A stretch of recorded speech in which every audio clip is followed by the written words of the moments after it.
नमस्कार माझ्या सर्व विद्यार्थी मित्र आणि मैत्रिणींनो।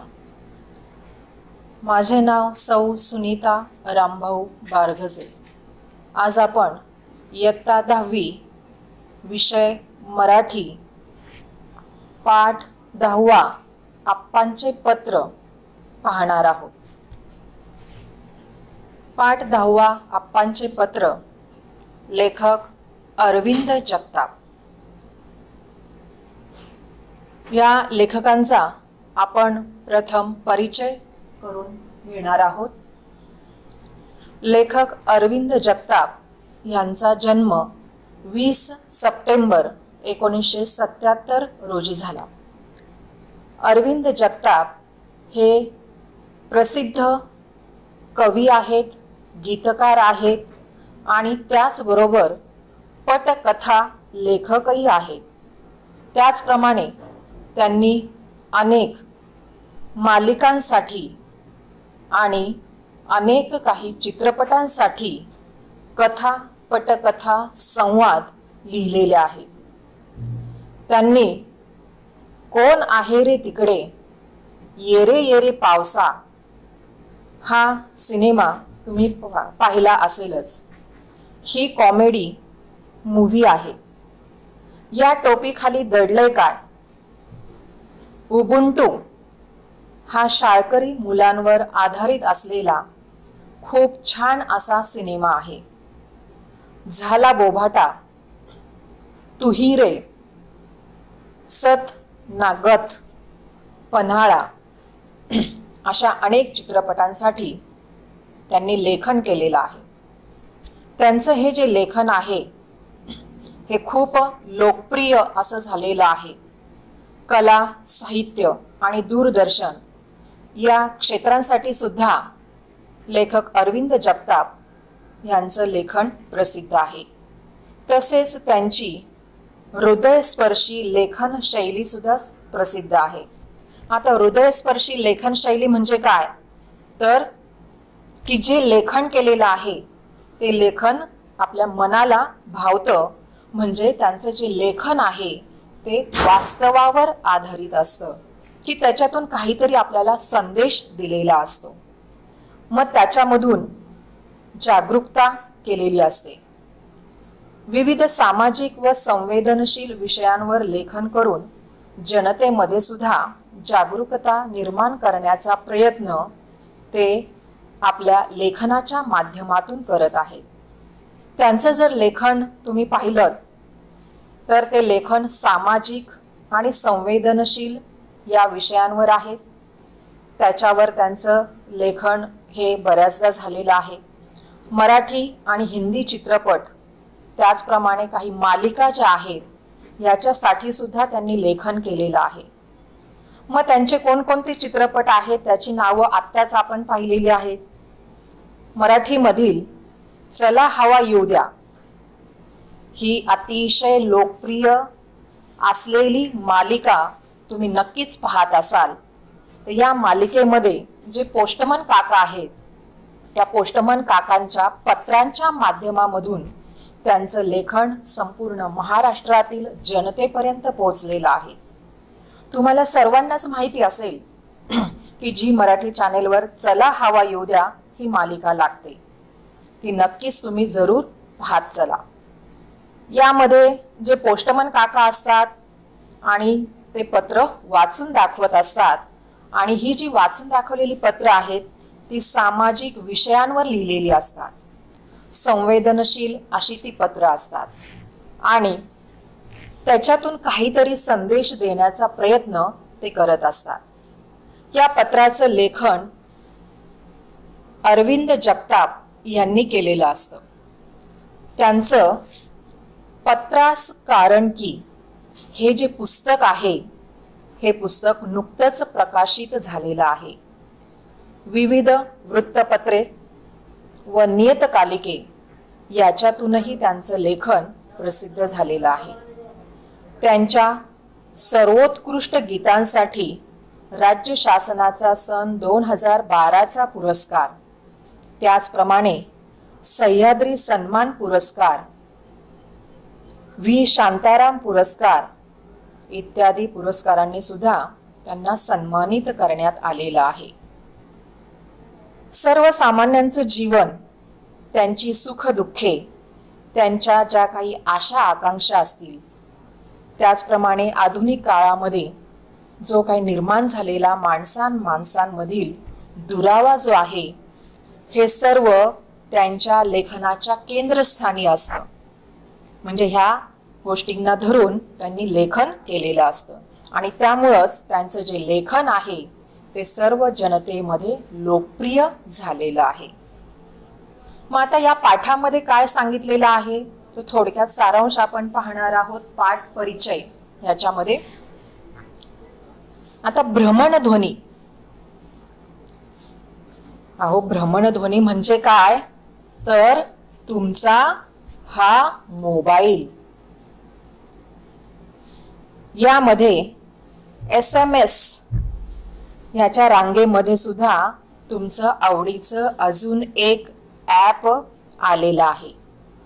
म्हणजे मोबाईल तर आहेच, पण SMS जे आहे त्याच्यामध्ये अजून एक ॲप आलेलं आहे आणि ते म्हणजे काय, तर व्हॉट्सॲप, फेसबुक. मग हे भ्रमणध्वनी म्हणजे हा तुमचा असलेला मोबाईल, त्याच्यामध्ये असलेले SMS, व्हॉट्सॲप, फेसबुक या सगळ्या दुनियेमध्ये चॅटिंग करण्याच्या नादामध्ये आपण पत्रही असतं हे विसरतच चाललेलो आहोत.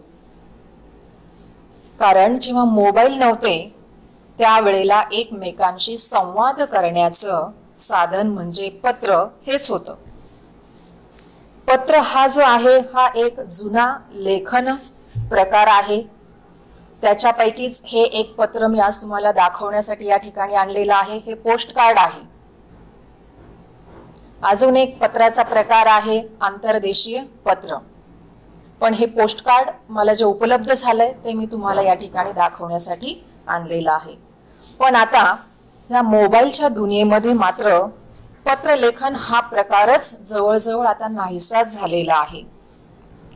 मग पत्र असतं हे आपल्याला माहिती आहे, पण ते फक्त तुमच्या अभ्यासामध्ये परीक्षेपुरतच माहिती आहे तुम्हाला. कारण त्या पत्राला सुद्धा 6 मार्क असतात, म्हणून फक्त परीक्षेमध्ये गुण मिळवण्यासाठी म्हणून पत्र कसं लिहायचं याचा तुम्ही अभ्यास करता. पण प्रत्यक्ष पत्र लेखन मात्र हा प्रकार आता अलीकडे या मोबाईलमुळे मागे पडत चाललेला आहे. मग या पत्राचे सुद्धा औपचारिक, अनौपचारिक असे प्रकार आहेत. आपण नातेवाईकांना पत्र लिहितो का, तर नक्कीच नाही. कारण आता काय, मोबाईल आलेत. 1 मिनिटात फोन लावला की प्रत्यक्ष बोलणंच तुमचं त्याच्यावर होतं. कधी पण लावा, किती पण वेळा लावा. पण पूर्वी अशी ही जी पत्र आहेत ती लिहिली जायची आणि या पत्रामधून एकमेकांविषयी असलेली जी आपुलकी आहे ती आपुलकी जपली जायची. आपुलकीने संवाद त्यामुळे साधला जायचा. पण आज हा पत्र हा जो घटक आहे हा समाजामधून हरवत चाललेला आहे आणि त्याच पत्राद्वारे लेखक अरविंद जगताप जे आहेत ते आपल्याशी संवाद करणार आहेत. आणि तो जो संवाद आहे तो संवाद कशा प्रकारे केला जाणार आहे आणि या पाठामागील उद्देश काय आहे हे आज आपण आप्पांचे पत्र या पाठामध्ये पाहणार आहोत. आता हा जो पाठ आहे ह्याच्यामध्ये पत्रातून शाळेतील जे शिपाई काका आहेत ते तुमच्याशी अगदी मन मोकळेपणाने हितगुज करत आहेत, म्हणजे गप्पा मारत आहेत. आता तुमच्या शाळेमध्ये बघा अनेक शिपाई काका असतील. तुम्हाला त्यांची नावं देखील माहिती असतील.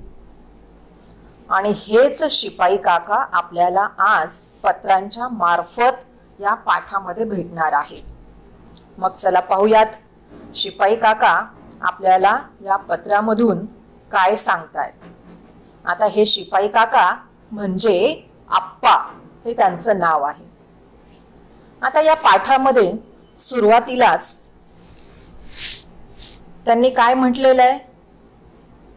प्रिय विद्यार्थी मित्रांनो, म्हणजे तुम्हाला ते मित्र मानतात. तुम्ही अगदी ज्युनियर सिनियर KG पासून ते अगदी 10वी पर्यंत हे जे शालेय वातावरण आहे त्या शालेय वातावरणामध्ये तुम्ही असता. त्या ठिकाणी असणारा तुमचा बाग असेल, फळा असेल, वगैरे वगैरे इतर ज्या काही गोष्टी असतील वर्गातल्या त्या सर्व तुमच्या आवडीच्या असतात. बाजूला तुमच्या कोण बसणार आहे अशा अनेक वस्तू व्यक्ती तुमच्या आवडीच्या असतात. तसेच हे शिपाई काका देखील तुमच्यासाठी अत्यंत आवडीचे आणि जिव्हाळ्याचे असतात.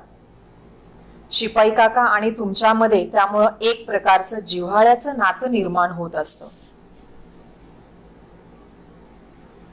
या पाठामध्ये अजून असंही सांगितलेलं आहे की कोणतंही काम जे आहे ते श्रेष्ठ किंवा कनिष्ठ नसतं, किंवा उच्च किंवा खालच्या दर्जाचं नसतं.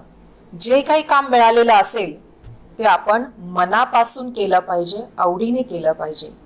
कामामध्ये यश मिळवण्यासाठी मनापासून कष्ट करा, यश तुम्हाला नक्कीच मिळेल. अशा या संदेशपर शुभेच्छा या पत्राच्या रूपाने तुम्हा सर्वांना शिपाई काका म्हणजे अर्थातच आप्पा देत आहेत. मग या पत्रामध्ये काय म्हटलंय बघा? पालकांना वाटणारी चिंता ही प्रथम आप्पांनी पहिल्या पॅराग्राफ मध्ये सांगितलेली आहे. प्रिय विद्यार्थी मित्रांनो, पत्रलेखन म्हटलं की तुम्हाला माहिती आहे, सुरुवातीला आपण नाव पत्ता वगैरे लिहितो, नंतर खाली मायना लिहितो. प्रिय विद्यार्थी मित्रांनो म्हणजे सर्व विद्यार्थी माझे मित्र आहेत, मैत्रिणी आहेत असं आप्पा म्हणतात. म्हणजे शिपाई काकांनी या पत्राची सुरुवातच प्रिय विद्यार्थी मित्रांनो अशी केलेली आहे. म्हणजे शिपाई काका तुम्हाला मित्र मानतात. तुमच्याशी असलेली जी आपुलकी आहे ही आपुलकी त्या शब्दामधून व्यक्त होते. तुमच्या आयुष्यामध्ये उपयोगी पडणारा जो संदेश आहे तो संदेश ते या ठिकाणी देत आहेत. पहिल्या परिच्छेदामध्ये शिपाई काकांनी किती चांगला असा संदेश दिलेला आहे बघा. शाळेतील शिपाई काका म्हणजे ते आप्पा ते असं म्हणतायत की तुम्ही शाळेमध्ये असता तेव्हा एवढे घाईमध्ये असता की त्यामुळं तुमच्याशी बोलायची कधी संधीच मिळाली नाही. कारण शाळेत आल्यानंतर बेल झाली की वर्गामध्ये जाऊन बसता, मग प्रार्थना झाली की तास सुरू होतात, शिक्षक शिकवतात. त्यामुळं शिपाई काकांबरोबर आप्पांबरोबर कधी गप्पा मारायला वेळच मिळाला नाही.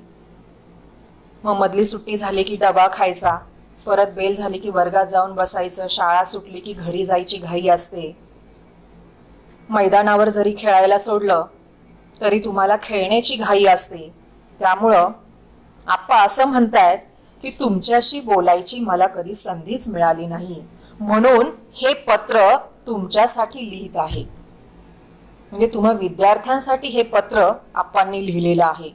ते असं म्हणतायत की तुमचे शिक्षक जेव्हा शिकवत असतात, तुम्हाला माहिती आहे कधी कधी शिपाई काका एखादी सूचना वर्गामध्ये घेऊन येतात, तर त्यावेळेला जाता जाता किंवा वरांड्यामध्ये काही काम असेल तर त्यावेळेला शिक्षक शिकवत असताना मी ते खिडकीतून ऐकत असे.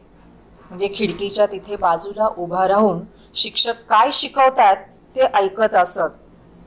त्याचं कारण म्हणजे ते जेव्हा लहान होते त्यावेळेला त्यांना पूर्ण वेळ शाळेमध्ये बसून अभ्यास करण्याची घरची परिस्थिती त्यांची नव्हती. त्यामुळं शिपाई काकांचं हे सगळं राहूनच गेलेलं होतं आणि म्हणून जाता येता शिक्षकांनी जे काही शिकवलेलं असेल ते कानावर पडावं म्हणून ते जाता येता खिडकीमधून डोकावून ते ऐकत असत. पण बघा तुम्ही किती सुदैवी आहात, तुमचं नशीब किती थोर आहे बघा. तुम्हाला वर्गामध्ये पूर्ण वेळ बसून छान अभ्यास करता येतोय. म्हणजे पालकांनी तुमच्यासाठी ही सुविधा उपलब्ध करून दिलेली, तुम्हाला शाळेमध्ये पाठवलेलं आहे. तरी सुद्धा सध्या पालक मात्र मुलांच्या म्हणजे तुमच्या भवितव्याबद्दल जास्त चिंता करताना दिसतात. माझ्या मुलाला जास्त मार्क पडतील की नाही, मुलीला जास्त मार्क पडतील की नाही, शाळेमध्ये पहिला येईल की नाही, वगैरे वगैरे अशा अनेक चिंता त्यांच्याकडे पाहून दिसतात. पण तुम्ही मात्र अजिबात चिंता करू नका असं आप्पा तुम्हाला सांगतायत. कारण चिंता करून हा प्रश्न सुटणार नाहीये. चिंतेने काय होणार आहे, फक्त कपाळावरच्या ज्या आठ्या आहेत त्याच वाढलेल्या दिसतील. चिंतेने मार्क्स वाढणार नाहीत असं या ठिकाणी पहिल्या परिच्छेदामध्ये आप्पा तुम्हाला सांगू इच्छितात. त्याच्यानंतर पदापेक्षा काम महत्वाचं असं आप्पांचं म्हणणं आहे. कसं ते तुम्हाला सांगतायत बघा. आता बघा, पुढच्या वर्षी तुम्ही शालेय जीवन संपून, अर्थातच तुमचं 10वीचं वर्ष संपून तुम्ही कॉलेजमध्ये जाणार आहात. तेव्हा मात्र आयुष्यामध्ये तुम्हाला काय व्हायचंय, तुम्हाला कोण व्हायचं आहे याचा निर्णय घ्यायची वेळ तुमच्यावर येणार आहे. कारण हे सगळं आपण कधी विचार करतो, 10वी झाल्यानंतरच विचार करतो की पुढे आपल्याला कोण व्हायचंय. त्याप्रमाणे 11वी मध्ये प्रवेश घेताना आपण आर्ट्स घ्यावं, कॉमर्स घ्यावं की सायन्स घ्यावं किंवा इतर कुठला कोर्स करावा ह्याचा विचार केला जातो.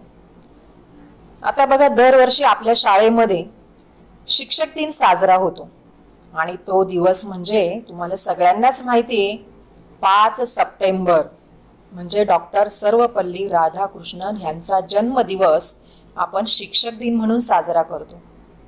मग त्या दिवशी मात्र प्रत्येकाला असं वाटतं की मी मुख्याध्यापक व्हावं किंवा मी शिक्षक व्हावं असं प्रत्येकाला वाटत असतं.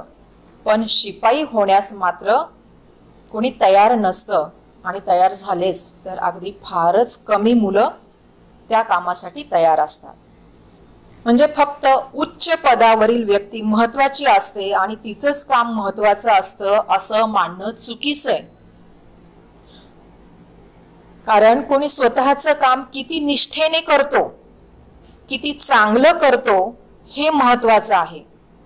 कोणतं काम करतो ह्याच्यापेक्षा ते जे काम आहे तो किती निष्ठेने आणि चांगलं करतो ह्याला महत्व द्या.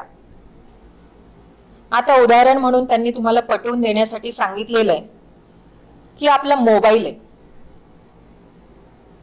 किती महागाचा असू द्यात, किती भारी असू द्यात, पण तुमच्याकडे जर चार्जरच नसेल तर एवढ्या भारी किमतीच्या मोबाईलचा काही उपयोग आहे का? नाहीये. म्हणजे चार्जर हे आपल्याला अगदी छोटीशी गोष्ट वाटते, पण या ठिकाणी तिचं काम किती महत्वाचं आहे बघा. तसंच डॉक्टर, आपण म्हणतो डॉक्टर म्हणजे खूप मोठं पद आहे. हो, नर्स पण तेवढीच महत्वाची आहे. कारण डॉक्टर आपल्याला फक्त तपासून जातात, औषधं वगैरे लिहून देतात, पण बाकीचं सगळं मात्र ही नर्स पाहत असते. आपली सेवा ही दवाखान्यामध्ये नर्स करत असते. म्हणजे जेवढा डॉक्टर महत्वाचा आहे तेवढीच नर्स पण महत्वाची असते. क्रिकेट खेळणारे खेळाडू पण मैदानाच्या खेळपट्टीची काळजी घेणाऱ्यालाच जास्त महत्व असतं.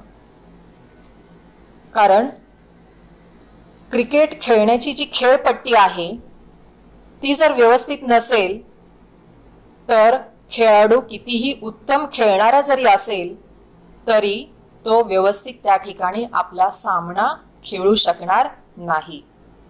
तसेच सनई वाजवणारे बिस्मिल्लाह खान हे जगभर लोकप्रिय झालेले आहेत. म्हणजे ह्याच्यावरून असं लक्षात येतंय की तुम्ही ती गोष्ट किती मन लावून करता हे जास्त महत्वाचं आहे. तुम्ही जे काही कराल ते जगामध्ये सर्वोत्तम असलं पाहिजे, चांगलं काम केलं पाहिजे, निष्ठेने केलं पाहिजे. हेच या ठिकाणी आप्पा तुम्हाला सांगताय. तुमचं पद महत्वाचं नाही, पदापेक्षा तुमचं काम महत्वाचं आहे. उच्च पद म्हणजेच सर्वश्रेष्ठ जीवन नव्हे असंही आप्पा पुढे पत्रामध्ये तुम्हाला सांगतात. आता तुम्हाला सगळ्यांनाच कोणीतरी मोठी व्यक्ती व्हावंसं वाटतं, डॉक्टर व्हावंसं वाटतं, कुणाला इंजिनियर व्हावंसं वाटतं. पण एक विचार करा की सगळे जर डॉक्टर झाले तर पेशंट म्हणून कोणी शिल्लक राहणार नाहीत. मग आपण ह्याच्यापेक्षा वेगळं काहीतरी केलं पाहिजे असं आप्पांना वाटतंय.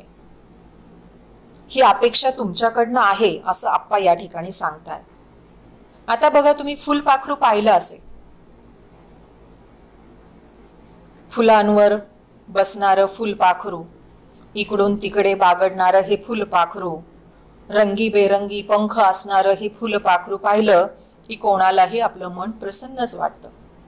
त्याच्या मागे तुम्ही लहान असताना पळतही असायचात, हे मी पाहिलेलं आहे असं आप्पा म्हणतायत. मग तुमच्यापैकी काहींनी फुलपाखरांच्या या सुंदर आयुष्याचा अभ्यास केला पाहिजे. त्याची जी रचना आहे ही अशी का आहे, त्याचा जर तुम्ही अभ्यास केला तर वेगळं काहीतरी तुम्ही केल्याचं तुम्हाला समाधान नक्कीच मिळेल. मधमाशांचं मोहोळ तुम्ही पाहिलं असेल, म्हणजे पोळ, म्हणजे ते एक प्रकारे त्या मधमाशांचं काय असतं, घरच असतं. म्हणजे ते घर बनवतात हे जर तुम्हाला कळलं तर त्या कष्टाची जी किंमत आहे आणि त्याच्यामध्ये असलेली जी गंमत आहे ती कळेल. म्हणजेच ठराविक उच्च पदाचाच सगळ्यांनी ध्यास बाळगणं योग्य नाही, हे आप्पा या ठिकाणी सांगतायत. इतरांपेक्षा वेगळे काम महत्वाचे, हे पुढच्या एका पॅराग्राफ मध्ये सांगितलेलं आहे. बघा, मुंबईमध्ये एक माणूस असा आहे की तो दर आठवड्याला लोकांच्या घरी जातो. कोणी बोलवलेलं नसेल तरी सुद्धा. आता तुमच्या डोक्यामध्ये वेगळं चक्र चालू असेल, वेगळे विचार चालू असतील की न बोलवता हा माणूस घरी कसा काय जातो. म्हणजे त्याची ओळख असो किंवा नसो, तो दर आठवड्याला प्रत्येकाच्या घरी जातो. आणि या लोकांच्या घरी जाऊन काय करतो माहितीये? त्यांच्या घरी जाऊन त्यांच्या बेसिनचा किंवा बाथरूमचा नळ गळत तर नाही ना, हे तो पाहतो. जर गळत असेल तर तो दुरुस्तही करून देतो. त्यामुळं काय झालेलं आहे की काही वर्षांमध्ये लाखो लिटर पाणी त्या माणसामुळे वाचवलं गेलंय. म्हणजे तुम्हाला माहितीये की आपल्या या पृथ्वीवर 70% हे पाणी, आणि हे पाण्याचं महत्व तुम्हाला माहितीये. पाणी नसेल तर काय परिस्थिती उद्भवू शकते ह्याचा विचार करा. कदाचित ह्या माणसाने त्या पाण्याचं महत्व ओळखलेलं असेल आणि म्हणून हा माणूस दर आठवड्याला लोकांच्या घरी जातो आणि गळणारे जे काही नळ वगैरे असतील ते दुरुस्त करतो. त्यामुळं कित्येक लाखो लिटर पाणी त्या माणसामुळे, एका माणसामुळे वाचलेलं आहे. असं अनेकांनी जर ते काम केलं तर कितीतरी पाणी वाचवलं जाईल. म्हणजे हे सर्वसामान्यांना अगदी बिनमहत्वाचं वाटणारं काम आहे. पण या ठिकाणी मात्र ह्या माणसाने हे काम जे आहे ते अगदी निष्ठेने पार पाडल्यामुळे त्यातून मोठं सामाजिक कार्य घडून येते. त्याच्यानंतर एक झोपडपट्टी, त्या झोपडपट्टीमधल्या मुलांना एक त्या ठिकाणी नाला असतो आणि त्या नाल्यावरून जाणारा एक लाकडी पूल आहे. पण त्या लाकडी पुलाची अवस्था पण एवढी बिकट झालेली आहे की तो बराचसा तुटलेलाच आहे. कधी काय घटना घडेल सांगता येत नाही. पण नाईलाज म्हणून या झोपडपट्टीमधल्या मुलांना नाल्यावरून, या तुटक्या लाकडी पुलावरून जावं लागायचं. म्हणून एका शाळकरी मुलाने काय केलंय की आपल्या वाढदिवसाचे जे पैसे आहेत ते पैसे त्याने वाचवले आणि ते पैसे त्या मुलांसाठी पक्का पूल बनवण्यासाठी दिलेले. आपण दरवर्षी वाढदिवस साजरा करतो. मग या मुलासारखंच असंच आपणही काहीतरी एक अनोखं वेगळं असं काहीतरी काम करावं की जेणेकरून ते दुसऱ्याच्या उपयोगी पडेल असं आप्पांना वाटतंय. आपण दरवर्षी वाढदिवस साजरा करतो केक आणतो, सजावट करतो, कितीतरी पैसे त्याच्यामध्ये वाया जातात. पण हेच पैसे आपण अशा या कार्यासाठी जर खर्च केले तर नक्कीच त्यातून सामाजिक कार्य घडू शकते. म्हणजे एखादी व्यक्ती अगदी वेगळंच कार्य जे आहे ते आयुष्याचं ध्येय म्हणून स्वीकारते आणि त्याच्यातून एक महान असं सामाजिक कार्य पार पडतं. पुढच्या पॅराग्राफमध्ये आप्पा असंही म्हणतात की तुम्ही निसर्गाशी मैत्री करा. निसर्गाशी मैत्री करणं आवश्यक आहे. आता हा निसर्ग आपल्या सगळ्यांनाच माहिती आहे. म्हणजे ह्या निसर्गाकडे आपण लक्ष देत नाही, पण या निसर्गाचं जे सौंदर्य आहे ते सौंदर्य मात्र सगळ्यांनाच अनुभवायचं असतं. त्याचा उपभोग सगळ्यांनाच घ्यावासा वाटतो. या निसर्गाकडे आपण लक्षच देत नाही. त्याचं कारण म्हणजे या निसर्गाविषयी आपल्या मनामध्ये कधी जिव्हाळाच नसतो.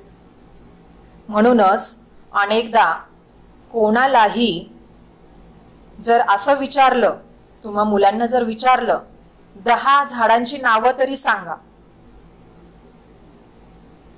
अगदी मोजकीच झाडांची नावं सांगता येतील, पण सगळ्या झाडांची नावं काही तुम्हाला सांगता येणार नाहीत. तसंच पक्ष्यांच्या बाबतीमध्ये सुद्धा जर विचारलं तर ती सगळ्याच पक्ष्यांची नावं सुद्धा तुम्हाला ओळखता येणार नाहीत. अगदी फार फार तर कावळा, कबूतर, चिमणी, गरुड एवढेच पक्षी आपल्याला माहिती आहेत. पण असे निसर्गामध्ये कितीतरी पक्षी आहेत, वेगवेगळ्या प्रकारचे पक्षी आहेत की त्याची नावं सुद्धा आपल्याला माहिती नसतात.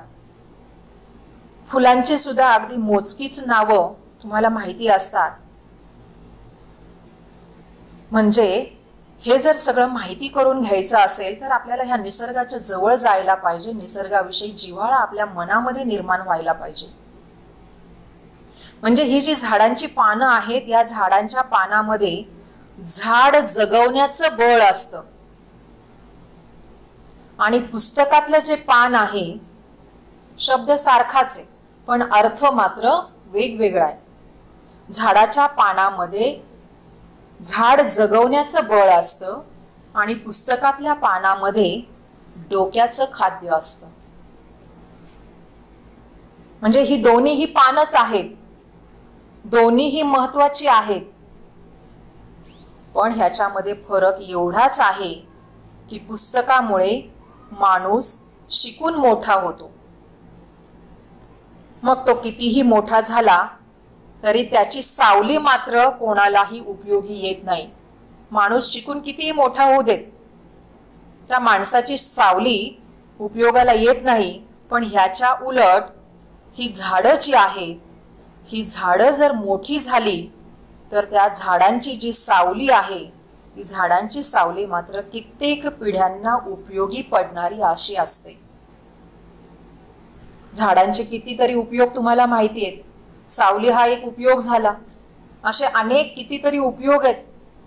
तुमच्या घरापुढे किती गाड्या आहेत. आपण म्हणतो माझ्याकडे ही गाडी आहे, ती गाडी आहे, एवढ्या गाड्या आहेत. आपण मोठेपणाने इतरांना फुशारकी मारत सांगत असतो. म्हणजे यातून तुमची फक्त श्रीमंती दिसते.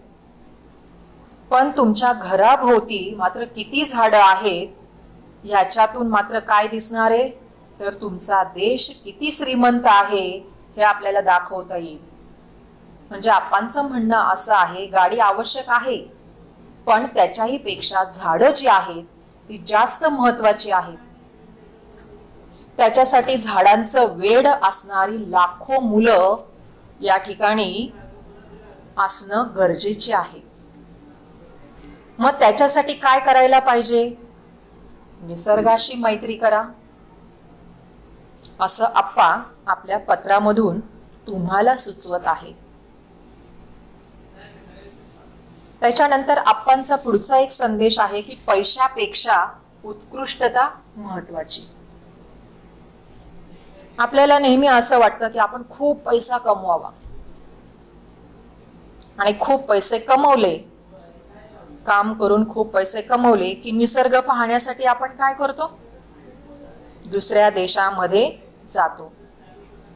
तिथला जो निसर्ग आहे तो निसर्ग पाहतो, तिथला आनंद आपण उपभोगतो. पण आप्पा मात्र असं म्हणतायत की जर आपल्या देशातलाच निसर्ग जर आपण समृद्ध केला तर त्याच्यासाठी तुम्ही मुलांनी पुढाकार घ्यायला हवा. परीक्षेमध्ये तुम्ही पाहिलेलं आहे की 10वीला असताना जी बोर्डाची परीक्षा होते त्यावेळेला जो पहिला आलेला विद्यार्थी, शाळेत पहिला आलेला विद्यार्थी, त्याचं जे नाव आहे ते शाळेच्या भिंतीच्या फलकावर लावलेलं असतं. पण जर तुमच्यापैकी एखाद्याने जर एखादं पुस्तक लिहिलं, म्हणजे एखादा जर कोणी लेखक जर झाला, तर त्याचं पुस्तक मात्र आपल्याला कुठे दिसेल? ग्रंथालयात दिसेल. आणि हे पुस्तक ग्रंथालयात गेलं की अनेक जण काय करतील? ते पुस्तक वाचतील. त्याच्यातून त्यांचं ज्ञान वाढणार आहे. हा फरक या ठिकाणी आप्पा सांगताय. तुमच्यापैकी कुणीतरी शेतामध्ये धान्य पिकवणारा शेतकरी व्हा. शेतकरी सुद्धा किती महत्वाचा आहे. शेतकऱ्याने धान्य पिकवलं म्हणून शहरामध्ये धान्य येतंय. म्हणजे हे जे महत्व आहे, हे महत्व तुम्ही ओळखा. कुणी शेतकरी व्हा, कुणी लेखक व्हा. म्हणजे हे जे व्यवसाय आहेत, हे व्यवसाय सुद्धा खूप महत्वाचे आहेत. ह्याच्यातून सुद्धा तुम्हाला काहीतरी भव्य दिव्य असं करता आलं पाहिजे, असं आप्पा या ठिकाणी सांगतायत. आणि सगळ्यात शेवटी आप्पा असं म्हणतायत की तुम्ही जे काही जगताय ते उत्तम रीतीने जगा. आता ह्या आप्पांनी तुम्हाला पाहिलेलं आहे, शाळेमध्ये असताना पाहिलंय की सगळी मुलं शालेय जीवनामध्ये नेहमी दंगा करणारीच असतात. कोणी असा शांत समंजस मुलगा आपल्याला पाहायला मिळत नाही. आणि क्वचितच असला तरी तो कधी ना कधीतरी काहीतरी कुठेतरी दंगा मस्ती हा करतच असतो. कारण ते शालेय जीवन जे आहे, ते वय जे आहे, ते दंगा मस्ती करणारच असतं. पण तरी सुद्धा खरेपणा जो आहे तो त्यावेळेला तुम्ही जे काही दंगा मस्ती करत होतात त्याच्यातून तुमचा तो खरेपणा त्या कृतीमधून दिसून येत होता. कारण आप्पांनी तुमचं हे सगळं निरीक्षण केलेलं आहे. तुम्ही मोठे झाल्यावर जगाने म्हटलं पाहिजे अशी पोरं आम्ही कुठं पाहिली नाही. म्हणजे या ठिकाणी कौतुकाने हे म्हटलेलं आहे. म्हणजे तुम्ही आता आहात असेच आनंदी राहा, असं आप्पा म्हणताय. परीक्षेमध्ये तुम्ही किती गुण मिळवलेत ह्याच्यापेक्षाही आयुष्यामध्ये तुम्ही कोणतं कर्तृत्व केलं हे महत्वाचं असतं. म्हणजे तुमच्या गुणांना महत्व न देता अगदी कमी गुण जरी असतील तरी चालतील. कमी गुण मिळाले म्हणून निराश व्हायचं नाही. मग काय करायचं? तुमचं जे काही कर्तृत्व आहे ते चांगलं कर्तृत्व करून दाखवायचं, ते महत्वाचं आहे. त्यामुळं तुमचं जे काही हे स्वकर्तृत्व आहे त्याच्यावर विश्वास ठेवा. आता तुम्हाला माहिती आहे, माजी राष्ट्रपती डॉक्टर APJ अब्दुल कलाम यांना 10वी मध्ये अगदी कमी गुण होते. तेही तुमच्यासारखे सामान्य विद्यार्थीच होते आणि खूप कमी गुण होते. पण एक आदर्श व्यक्ती म्हणून त्यांना ओळखलं जात आहे. त्यांचं कार्य जर तुम्ही पाहिलं तर त्यामुळे एक आदर्श व्यक्ती म्हणून त्यांचं नाव घेतलं जातं. म्हणजे त्यांच्या या महान कार्याची जी ओळख आहे ती सगळ्या जगाला माहिती आहे. मग तुम्ही हे आयुष्य कसं जगता हे महत्वाचं आहे. त्या मार्कांपेक्षा तुम्ही आयुष्य कसं जगता हे खूप महत्वाचं आहे. म्हणजे सकारात्मक दृष्टीने तुम्ही जगा. आपल्या मार्कांपेक्षा आपलं जे कर्तृत्व आहे त्याला जास्तीत जास्त महत्व दिलं तर तुमची जी काही दृष्टी आहे, जो काही विचार आहे ते जास्त महत्वाचं तुम्हाला वाटायला लागेल. मनसोक्तपणे जगा. तुम्ही नक्कीच तुमच्या कर्तृत्वाने पुढे जाल असा मला विश्वास आहे. त्यासाठी तुम्हा सर्वांना खूप खूप शुभेच्छा असं आप्पा या ठिकाणी म्हणतात. आणि या पत्राच्या शेवटी तुम्हाला माहिती आहे की हे पत्र कोणी लिहिलंय, त्याचं नाव खाली असतं, तुमचाच आप्पा. म्हणजे अशा प्रकारे जीवनामध्ये पुढे कसं जायला हवं याविषयीचं मार्गदर्शन करणारे हे पत्र आहे. आणि त्या पत्रामध्ये काही अपेक्षा आप्पांनी तुमच्याकडून ठेवलेल्या आहेत की ज्याचा विचार करणं हे फार महत्त्वाचं आहे.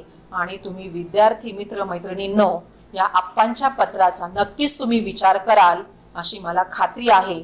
या ठिकाणी आप्पांचे पत्र हा पाठ म्हणजे हे पत्र या ठिकाणी संपन्न झालं असं मी सांगू इच्छिते. धन्यवाद.